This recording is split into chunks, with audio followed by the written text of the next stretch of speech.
I'm Michael Elliott. I grew up here in York County.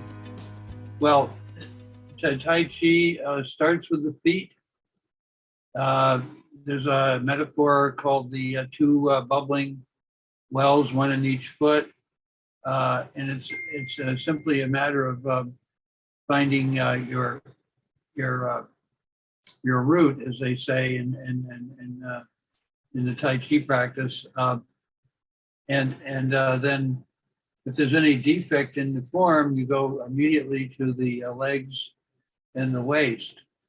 So the movements are choreographed, but they're choreographed around the posture that you can create with the knee to foot alignment, and then simple movements like making sure that you step forward with your heel and backward with your toe.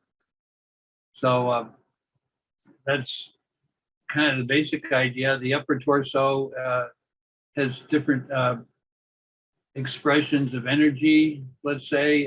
They have names, they have martial applications, and after you practice them a while, a lot of the issues that are associated with getting older, like stiffening of the shoulders, stiffening of the joints, start to loosen up. There's actually a Tai Chi that's done strictly for arthritis now, that's focused on those movements. So, and of course, people are jumping on board with that.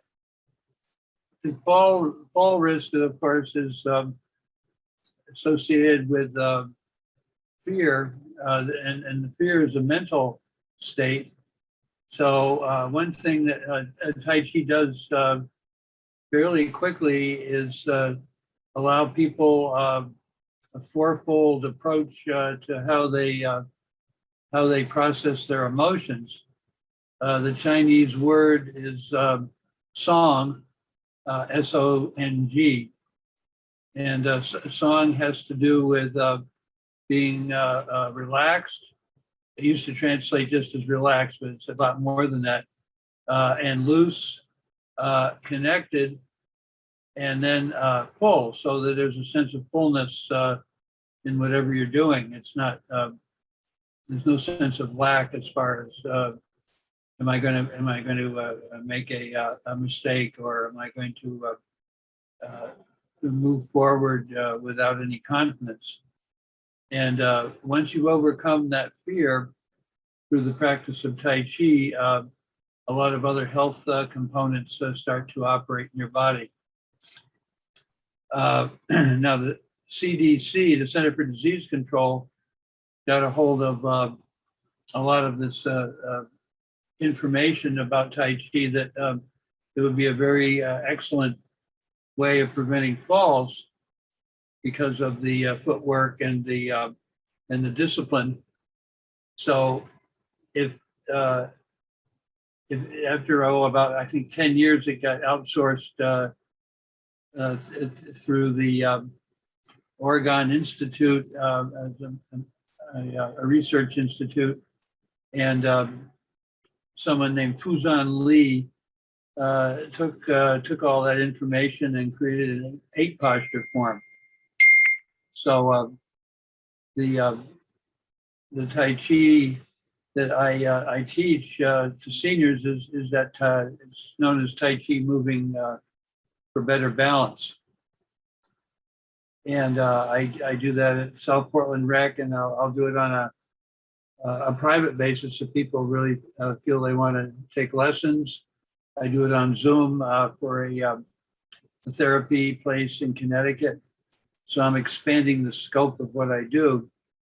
I have a movie that I'm going to be showing at the rec department. I'd love for people to sign up through the rec department, called The Professor.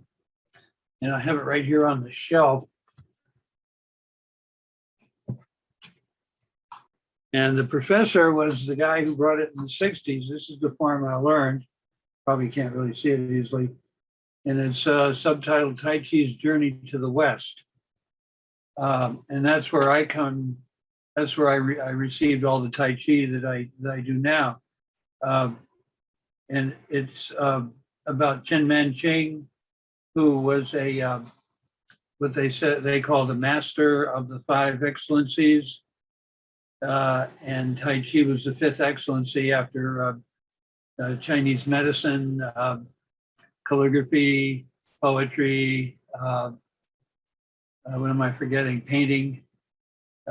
So he was very skilled representative of Chinese culture.